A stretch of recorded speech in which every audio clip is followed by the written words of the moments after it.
अगर आप भी ईवी लेने की योजना बना रहे हैं तो 6 महीने इंतजार करना आपको फायदा पहुंचा सकता है, क्योंकि आने वाले समय में ईवी की कीमतें घटने की आशंका है।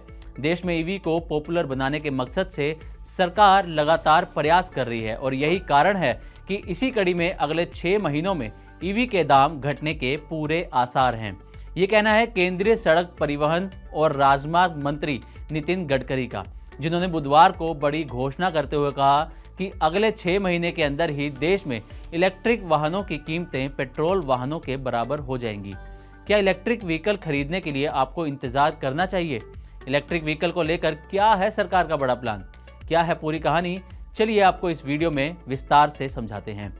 दरअसल महंगे इलेक्ट्रिक वाहनों का करंट आम आदमी को ना लगे, इसे लेकर सरकार ने भी कमर कस ली है।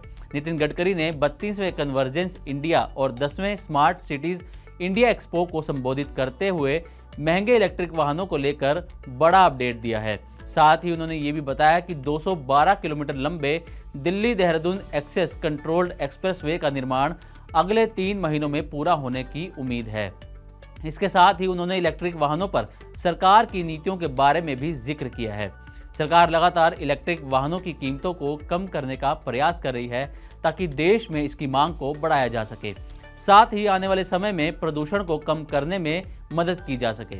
इसके साथ ही गडकरी ने देश में इलेक्ट्रिक वाहनों के उत्पादन को बढ़ाने पर भी जोर दिया है।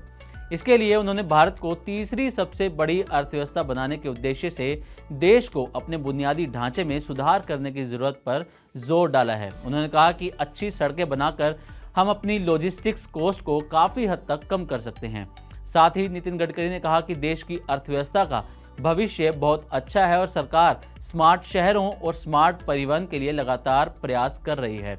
नितिन गडकरी ने सड़क निर्माण की लागत को कम करने के लिए नई टेक्नोलॉजी और इनोवेशन को अपनाने पर जोर दिया है।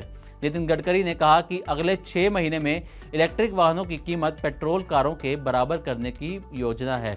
भारत के बाजार में फिलहाल इलेक्ट्रिक वाहनों की पहुंच करीब 2% है, जिसे तेजी से बढ़ाने की जरूरत है।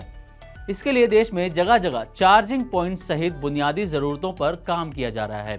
साथ ही इलेक्ट्रिक वाहनों पर लगने वाले टैक्सेशन पर भी राहत देने का सरकार का प्लान है, ताकि इसकी प्राइसिंग को पेट्रोल कारों के बराबर रखा जा सके और देश में इसकी मांग को बढ़ाया जा सके। गडकरी पिछले 1 दशक से भारत में ईवी और दूसरे वैकल्पिक ईंधन वाहनों के सबसे मजबूत समर्थकों में से एक रहे हैं। शुरुआत में इलेक्ट्रिक व्हीकल्स को बाजार में काफ़ी निराशा झेलनी पड़ी थी, लेकिन धीरे धीरे बाजार में इलेक्ट्रिक वाहनों की जगह बन रही है और लगभग हर बड़ी कार निर्माता कंपनी अपना एक ना एक मॉडल ईवी में भी लॉन्च कर रही है। ये पहली बार नहीं है जब गडकरी ने ईवी की कीमतों में संभावित कमी की आशंका जताई है। नागपुर में भी एक सार्वजनिक भाषण के दौरान गडकरी ने कहा था कि बैटरी तकनीक में प्रगति और घरेलू उत्पादन में वृद्धि के कारण भारत में इलेक्ट्रिक वाहनों की कीमत 2025 तक पेट्रोल कारों के बराबर हो जाएगी। उन्होंने इस बात पर भी जोर दिया कि ईवी वाहनों की ऑपरेटिंग कॉस्ट पेट्रोल और डीजल वाहनों की तुलना में काफ़ी कम है। पेट्रोल डीजल कारों के लिए ये 5 से 7 रुपये प्रति किलोमीटर है, वहीं ईवी की ऑपरेटिंग कॉस्ट लगभग 1 रुपये प्रति किलोमीटर है। ऐसे में हाई इनिशियल कॉस्ट के बावजूद ईवी ज़्यादा अफोर्डेबल है। अगर आप भी अगले कुछ महीनों में ईवी खरीदने की योजना बना रहे हैं तो कुछ समय रुकना आपके लिए फ़ायदे का सौदा साबित हो सकता है।